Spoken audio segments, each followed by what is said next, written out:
Приветствую, друзья! На сегодняшнем занятии я вам расскажу, что такое закрепление ячеек в формуле, для чего оно нужно и как оно используется.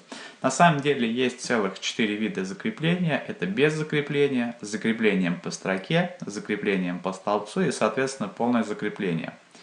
Итак, первая задача. В зависимости от стоимости проката, да, у нас есть процент наценки в Туле от стоимости в Балашихе. То есть цена для разных категорий. И, соответственно, есть наценка, она для всех одна. То есть данная ячейка у нас будет постоянной, ее нужно закрепить в формуле. Для этого мы используем обычное закрепление,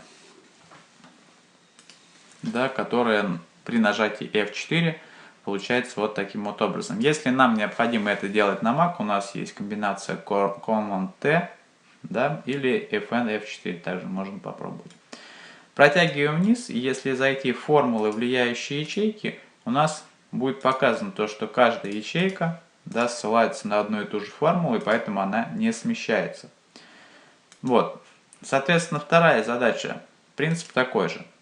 Да, то есть здесь мы можем использовать полное закрепление для ячейки, или же использовать частичное закрепление. Сейчас я покажу, как это сделать. То есть полное закрепление у нас также не смещается ни по строке, ни по столбцу.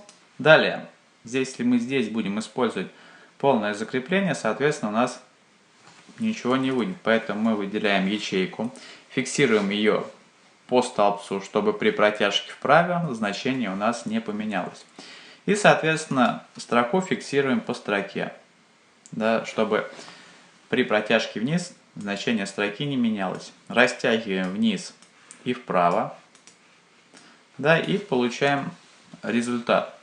То есть, что здесь нужно понимать? То, что когда мы тянем вниз, да, значит, нам необходима фиксация по строке, это $, перед цифрой. Если вправо, то по столбцу. Смотрите еще раз, влияющие ячейки. Да, мы видим, что ячейки какие влияют на результат. Да, то есть здесь, да, они у нас фактически одни и те же. Да, то есть это вот эта строка, да, и нижняя. Давайте решим пару практических примеров, чтобы это было более нагляднее.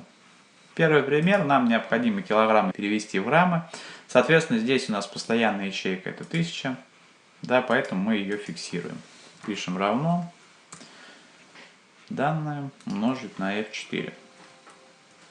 Теперь при протяжке вниз формула, соответственно, значение в ячейке также будет умножаться и получаться результат. Так, соответственно, следующий практический пример. Нам необходимо посчитать текущий возраст человека в полных годах, если у нас есть дата его рождения, год, и, соответственно, текущий. Мы берем от текущего года, отнимаем год рождения, причем текущий год у нас закреплен. Нажимаем F4 и протягиваем вниз. Итак, подводя итог всему вышесказанному, что мы должны понять? То, что у нас есть полное закрепление, это когда мы F4 нажимаем один раз, появляются знаки долларов перед именем столбца и перед номером строки. Соответственно, закрепление по строке, когда доллар появляется перед номером строки, и закрепление по столбцу, когда доллар появляется перед названием столбца. С вами был Полянский Алексей. Спасибо большое за просмотр. Ставим пальцы вверх. Пока!